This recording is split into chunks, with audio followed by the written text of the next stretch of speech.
Hello, welcome back to Rolling Solo. My name is Adam Smith, and today we are playing through the Panic Room. And in the last video, we had just finished up the 7th round. We are now entering the 8th round, and things are going okay, I think. We're actually partway down this tunnel hall, and as we know at the end, according to the rules here, at the end of the 10th round, the end tile is going to be removed. So we actually have 2 more rounds, or I guess we have the 8th round, the 9th round, and the 10th round before this whole tile here disappears. And I think we're going to get to the end of this room fairly easily, I think, as long as something bad doesn't happen with these night terrors, or night demons, I should say. The one thing to keep in mind in terms of win conditions is the escape occurs when all characters are either standing on the exits, so exit A, which is any of these spots here, or have become exhausted while standing there. So really, we just gotta get there, and it just says when they, yeah,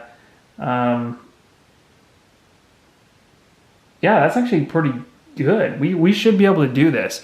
So let's push through this as much as humanly possible and see what we can do. So to kick it off right away here, we're going to pick our cards and we want to move. We want to get going. Now the only free path right now we have is from here straight through to here.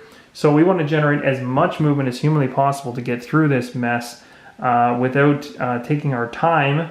So likely using like a move 4, for instance, like on the Tinker. It's a 62, it's a pretty late card, but at move 4 we get a 1, 2, 3, 4, which is a good spot to get to. Make sure that he leaves a lot of them behind him. So this is a good one, but now we need to go early and we want to heal because we know from the Tinker's current health perspective, he's a little bit hurt and is likely to be the target of many attacks. We also know too, oh sorry, and I never took this damage away from the guy we actually killed, but we only know the only guy that's actually damaged at this point is number 1. He's got 3 damage on him, the rest are not damaged. So this is where it's going to be very interesting in terms of how we play this out and attack and whatnot. In terms of the Craighheart, the best options for him would be, he's got the kind of damage, he can take quite a bit of a pounding.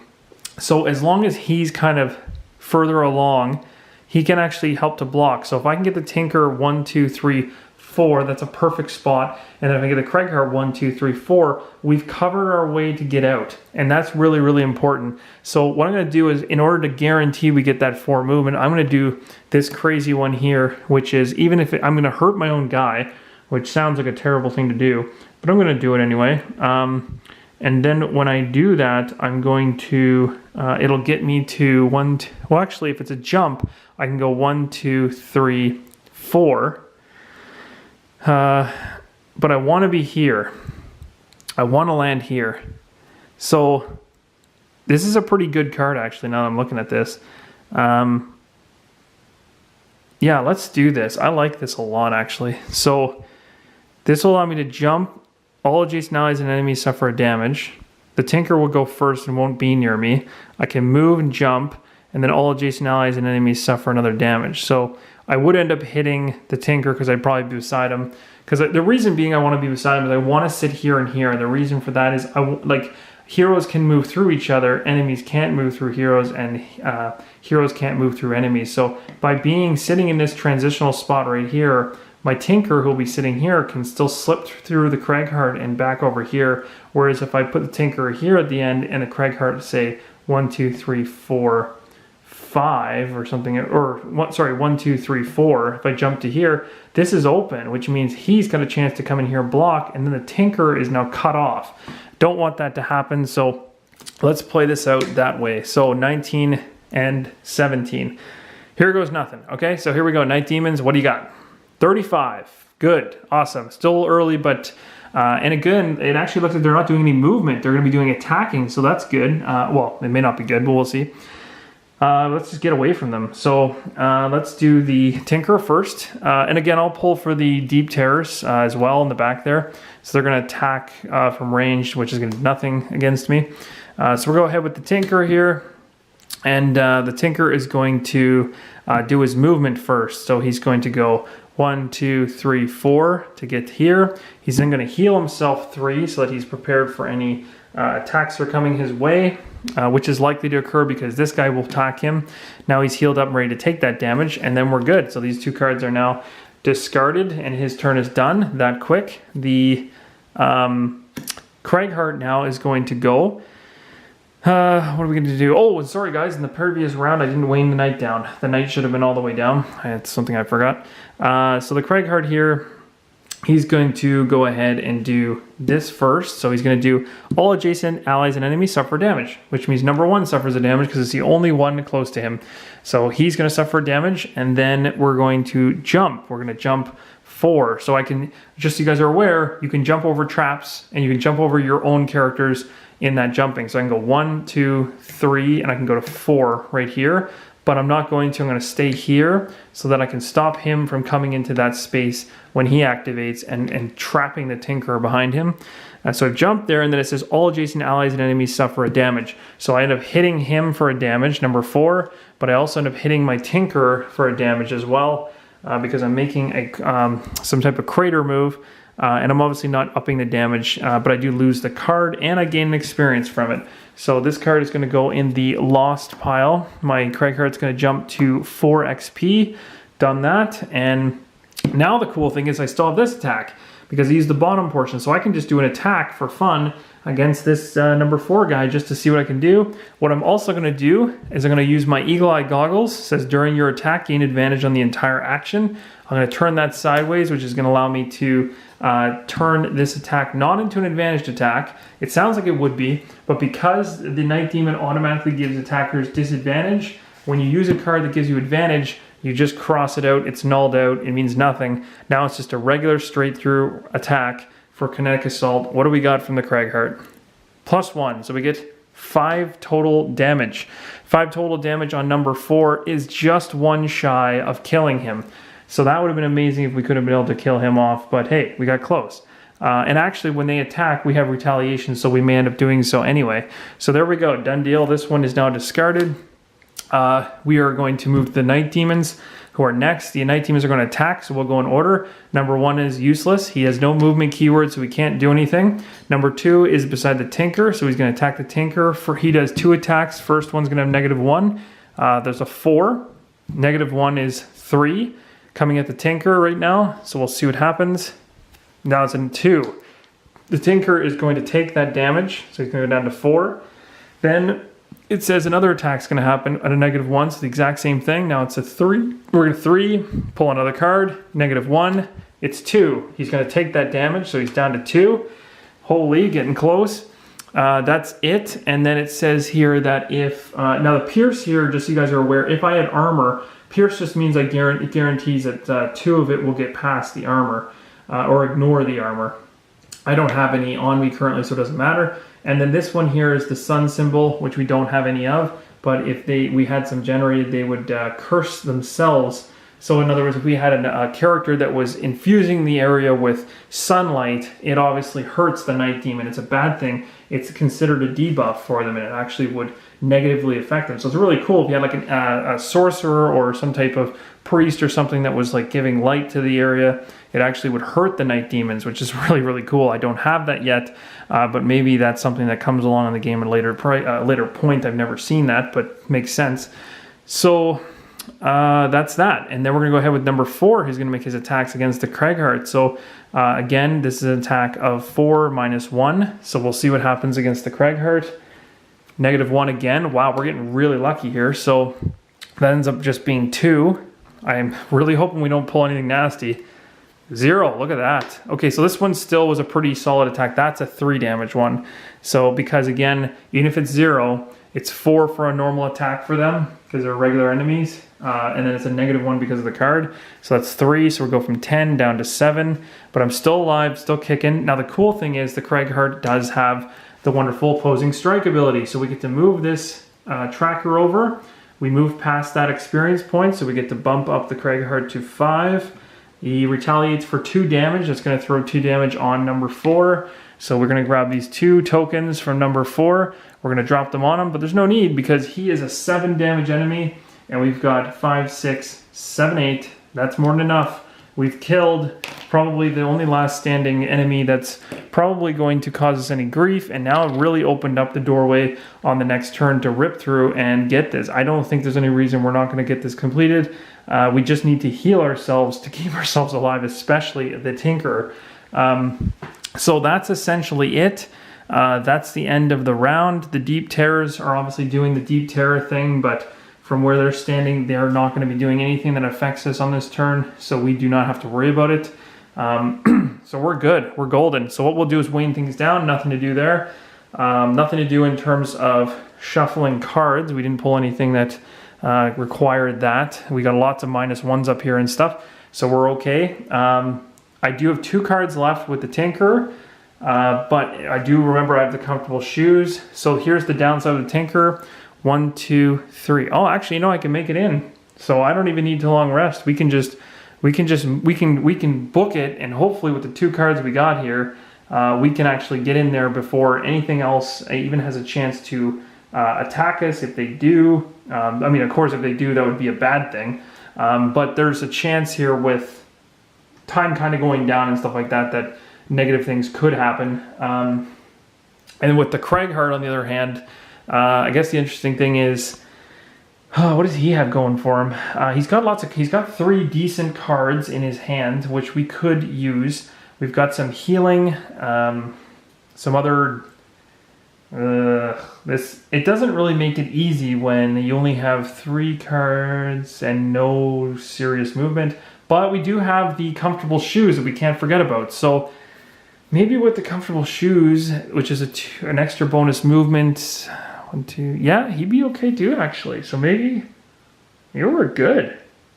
So I just want to check the rules here to make sure. Now, the thing is, we're technically at the end of a round here, so we still have to do our normal end of round pull for what's going to happen in terms of rocks in this other room. So it's a 10.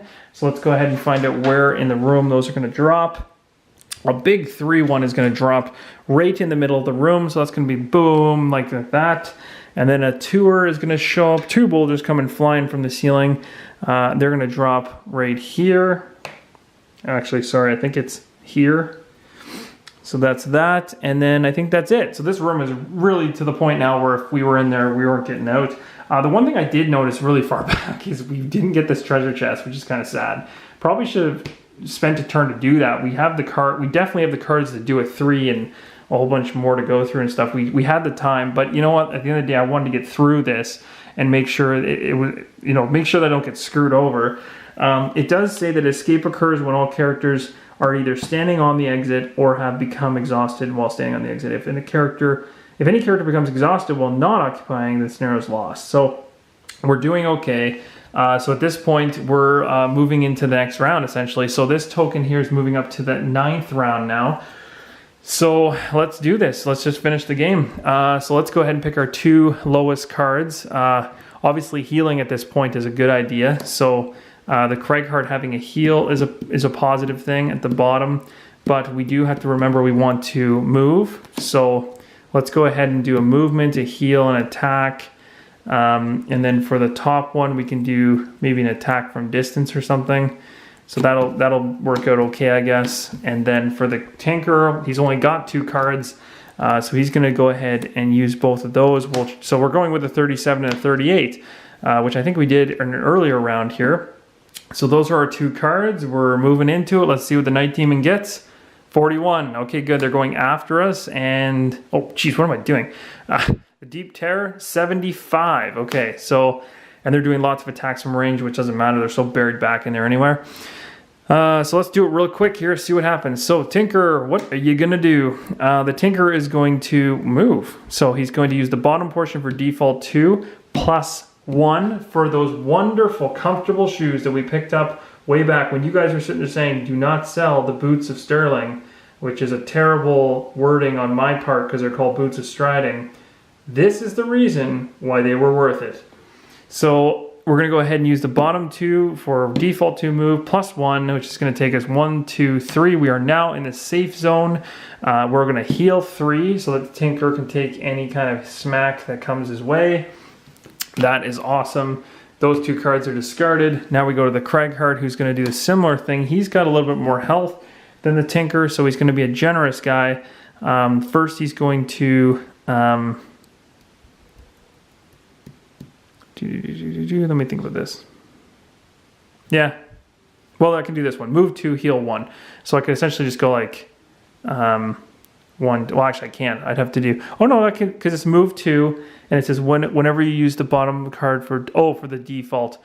So in this case, I guess I wouldn't be doing any healing, but that's okay. I think we're fine. So we'll go ahead and do the move. We want to get the move going, so we'll do the move. The move is going to use the comfortable shoes, and the default 2 right here, plus the comfortable shoes is 3, so 1, 2. Well, that's more than enough. He didn't even need to use the comfortable shoes. He's in. Oh no, I guess I can use the comfortable shoes. Move myself here, let's say, with the extra one, and I can heal, so I can bump the Tinker up to 6. And then I can attack all adjacent enemies, but that's useless, so it gets discarded. Then I'm going to go ahead and do an attack 5, so I'm going to attack this guy just for fun.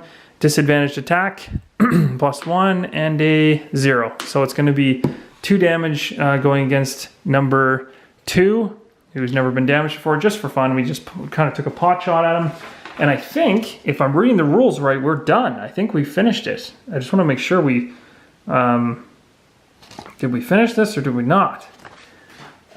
Yeah, I think we did. Special rules. So it says, number 1 is considered a locked door. When destroyed, replace it in the corridor tile and read 1. Escape occurs when all characters are either standing on an exit A or have become exhausted while standing on an exit. So it doesn't say we have to wait to the end of the round for that to occur. We're standing on the exit A.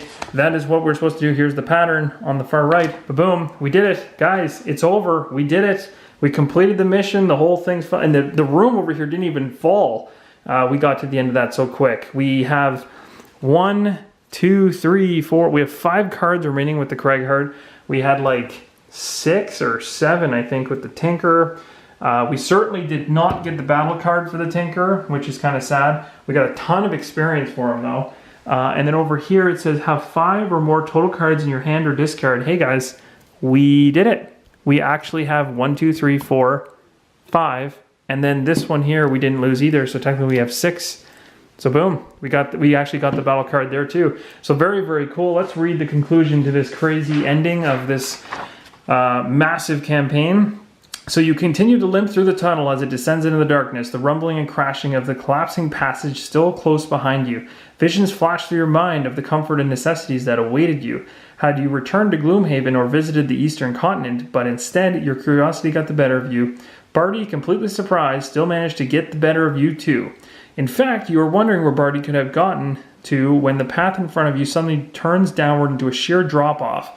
You stand on the edge of an abyss. You glance back to see that the vengeful, collapsing cave is still rumbling towards you. You look back down at the empty darkness below, hesitate, and then leap into the unknown. And then there's this weird glyph thing or some type of strange writing that I believe correlates with a particular card that comes with the 2nd edition and 1st edition of the game for people that backed it. So I think if you have that card, you can decode this. I don't exactly know what it means myself, but I think I'm going to be going to the Board Game Geek forums where I believe people are trying to, and currently have already, probably at this point, unlocked it and figured out what it means. But this is it, guys. So this is the end of the campaign. So that's pretty crazy. So this is going to be my final video for this particular Gloomhaven Kickstarter campaign. I am going to be closing out this playthrough. This playthrough is going to move from the currently I forget what the playlist is called at the moment. It's I think it's just like current playthroughs in progress or something along those, in progress playthroughs, something along those lines. I'm going to move this playlist now to the completed playlist. It's going to be one of my, it's by far one of my favorite playthroughs of a game, I think, in the past couple, maybe in the past couple of years. I think it was a blast. I really hoped and I really enjoy the fact that you guys were able to be a part of it. I got an immense amount of feedback, like the amount of feedback over these 100 and I guess now it's probably cresting 110 videos plus. Like it's a huge amount of content. So I really hope you guys enjoyed it. I put everything I had into doing it, getting it out there on time so you guys can enjoy it as the Kickstarter went. I know this one went a little further past the end date of the Kickstarter because I had some personal stuff come up and my wonderful camera battery has never been better, and I'm lying about the camera battery part. It's been annoying, but I do currently have a couple options in terms of setups and things like that. I got some plans of new things to come, but I just want to let you guys know that this will be the end of this. I really don't see myself doing an upkeep video for this particular one now that the campaign is done. There's no real reason to do any buying or anything, unless of course Isaac at some point continues this any further. But this is it, guys. I want to thank you for the journey. I appreciate all the feedback, comments. For everybody that's subscribed and followed along throughout this entire process, one thing I do want to make mention, and 100% that you understand, this channel is not one of the channels that was part of the campaign that will be stopping or just only focusing on Gloomhaven. I have a boatload of games that I'm looking at introducing you guys to that I think as solo gamers you guys are going to chew up and love. And I don't want this ride to kind of stop here. It's just the beginning of a different venture. Also note that I still have my main Gloomhaven campaign playthrough, which I will still be doing, although I'll be taking a little bit of a break from Gloomhaven to play some other games. I'm planning next, actually what I'll probably do is I might likely actually film this weekend a news and updates video where I'll give you guys kind of a heads up as to my plan of what games I'm going to start tackling next, just so that you guys have an idea as to what's coming. And yeah, I think that'll pretty much cover it rather than do it here. So anyway, hope you guys have enjoyed. Really appreciate everything. Please continue to support the channel and provide me feedback. And I think I've made a ton of friends here. I think at this point in time, it legitimately feels like a community unto its own. And it's really, really cool. And I don't know, it just blows me away every single day. I wake up and see all the people commenting on my videos and I'm going like, this is insane. I got tons of people who are, I guess, supporting me and want to see the channel grow, and they also want to point out any errors that I've made and make the videos better for the next time I do them and all this kind of stuff, and I couldn't be happier. Honestly, I couldn't be. So again, thank you all. This is the end of this playthrough. Hope you've enjoyed. Until the next videos, which there will be many more, keep rolling solo.